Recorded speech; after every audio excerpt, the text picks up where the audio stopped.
Hi everyone, it's Fiona here. It's Friday. It's time for Friday 5 with FionaMarks.com. Let's have a look at what we're having a look at this week as we have our first newsletter in February.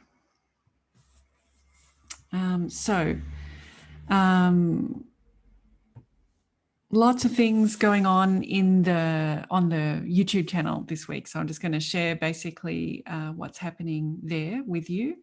So as well as sharing my videos, the first thing I was going to talk about is hydration and Vata.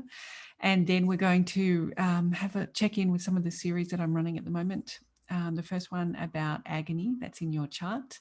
The next one about myth busting.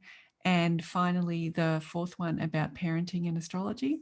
And then I also loaded up for those of you interested in studying astrology, a new study guide or how to effectively study on this self-paced course online on Teachable. Okay, so hydration and Vata. This, not necessarily an astrology topic today, although your astrology may help you understand the Vata that you have in your mind-body makeup may well be reflected there in your chart. But I read a really interesting article this week sharing that sometimes perhaps drinking water is not the most effective way to hydrate. And I thought that was really fascinating because my body definitely has all of those Vata qualities, and although not the red hair, of course, a bit of pitta represented there. But you can see like on some giveaway features of Vata are that I have finer features. That is, I've got smaller eyes and quite fine little features. My skin is kind of thin, and as you know, as I mature on the planet, it gets wrinkly faster. And I have little hands and little wrists. So there's a whole list of different things that you'll notice about yourself and your own body mind that will help you know whether Vata is a dominant mind body energy for you. And it is for me. And so, of course, keeping hydrated is a real challenge when one is Vata, because Vata is made up of both space and air energy, and we're just really porous, you know. Lots of things get into Vata personalities because we're a bit more open, and so we get affected by things that are going on emotionally or stress-wise in the room or among people or among our friends. It can be really important as a Vata to learn how to find a boundary, and that's where oil massage comes in really nicely, creating just a bit of a boundary between us and our environment. But also internally, or like at that skin levels, you generally have very dry skin, and it's easy to think that the answer to dryness is water. And on some levels it is. But what I loved about reading this article, and I've since gone and had a look at many articles, which I'll put a few in the links below so you can make your own opinion, that obviously, as with a lot of nutrition and dietary advice, there's conflicting opinions about it. But I have personally found that drinking water for me doesn't help me to feel hydrated. And that was the article that I read this week. And it was suggesting a couple of things that really, when you look at anthropologically, people that live in dry environments, they gain their water a lot from the vegetation around them. And if they do drink water, they drink it with vegetation so that the water is absorbed with the other vegetable matter or fruits, and then it is available to be released a little bit more slowly into the body. And that may or not be true, because who knows with nutrition, there's always the conflicting opinions. But I guess it opened my mind to the idea that one should think about one's hydration through all of the matter that we're taking into our body. And I remember looking into that 8 glasses of water thing that apparently was based on a US military research project in like 1945 or 1946, that they had put the 8 glasses of water, but that the footnote, I remember seeing it, was saying that most of this will be consumed, you know, through the fruit and vegetables that you eat during the day.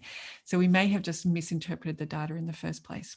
But regardless of that, what I love about astrology and what I love about Ayurveda is that it is asking you to listen to your unique body and your unique personality, your unique setup energetically in your chart. And if you observe that water doesn't necessarily hydrate you, or that it tends to wash away things in your body, because, you know, if you think about being really porous, like Vata is, the water just goes through the holes.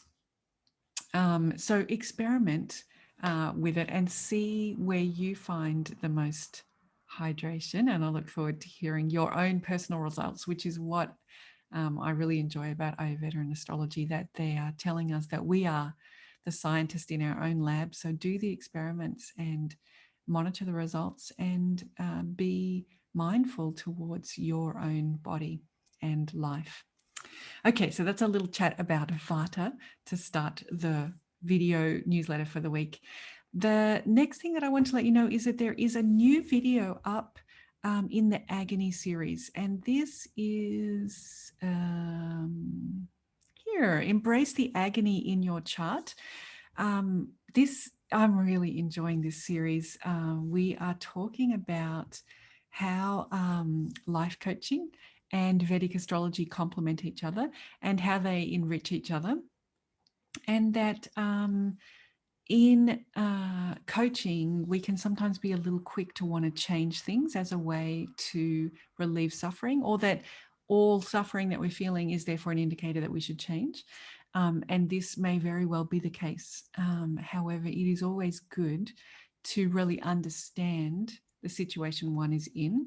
And astrology helps us to do that by giving us information about our situation that can help us stay with the pain a little moment longer to understand it before we race into action and perhaps react and create more mess for us to deal with later.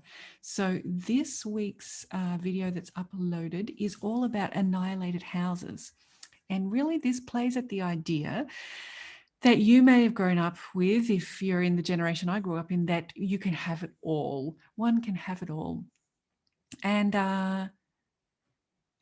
there's a formula for working out which houses have more support to prosper and which houses have less support to prosper. And I don't know whether you've noticed, but is there an area or a few areas in your life that no matter what you do, it's a little bit that area, whether it's your home, whether it's your vehicle, your relationship, your job, your mother, your father, your relationship with spirituality, so many, your bank account, you know, we're relating to things all the time.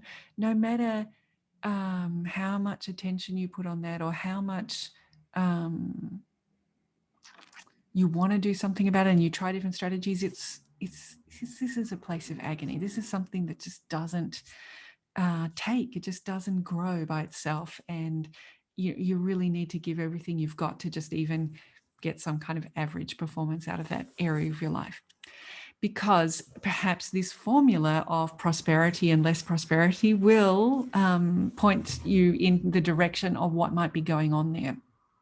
And once you're armed with that, you can be much more strategic about the ways to approach that, including accepting that maybe one can't be successful in all areas of one's life, and that it's okay, that there are some areas that perform really well, and then there are some areas that don't do so well, and that's not a reflection on your amazingness. It's just the lay of the land. So check out the video on annihilated houses and let me know what you think. Okay, and next, let's see. There's another new video up with Fernando and I, which people have been really enjoying. This one, we are talking about the fire and the pedestal. It is a concept in perennial philosophy, and really it's come up in so many of our previous fireside chats with Fernando that I wanted to devote a whole episode to it. And it's about really the search for truth and the search for pure knowledge. And how do we find that in this world, as we just spoke about with nutrition? There's so many opinions about nutrition, And how do we actually find the truth, the fire of that? And so we have a good chat all about that. It's quite philosophical kind of conversation, but I think it sets us up for our ongoing myth busting series with Fernando that we're continuing to explore as we go into each of these. Soon we're going to start going into each of the differences between Vedic astrology as it's practiced now and other traditional astrologies. So I think this is a great foundation for the rest of that series. Now, next, planets and parenting. Okay, another favorite topic of mine. This video, you will notice the series. If you followed it last week, we had a primer about parenting styles. And this week, our primer is about children are a blessing. So we often hear platitudes like that it's a wonderful thing to have children. And I hope that you are lucky enough to experience life like that. But astrology is sharing with us that yes, while children may in some charts naturally be associated with happiness, they could equally be associated with hard work or with responsibility or with changes in our life or very activating energy that moves us to do something. So as I was saying about nutrition, the thing that I love about astrology is it gives us the freedom to be truly who we are and not live out of platitudes or expectations that one should feel anything as a parent. You just are your authentic self, and that's going to have its own response inside of you. And you can look for that in a few places in astrology. So that primer is up. It's going to premiere on Monday. So if you would like to watch that, just set yourself a reminder on my YouTube channel. And I was going to say I can give you a sneak peek. Let's see if I'm smart enough to do that. Yeah. So we go through for each ascendant what might be some of the areas that children get linked to. And then we have a look at my favorite, Prince Harry and Meghan Markle, because they're up on the blog. So we look at their children specifically. So let me get my screens back here. So you can click the watch next or remind me so that on Monday you can see that premiere. And then finally, I have also uploaded this new video, Study Tips for Success, with the Asheville Vedic Astrology Apprenticeship program that is on Teachable, because it's self-paced and it's video lectures. These are really lectures. They're not podcasts of interesting, fascinating things that two people are talking about or kicking around. This is content that's being delivered that is teaching you how to be an astrologer. So I think there are some tips there. And this was when I asked Ryan if I could do a video series for his new 4th years, which is also on my YouTube channel.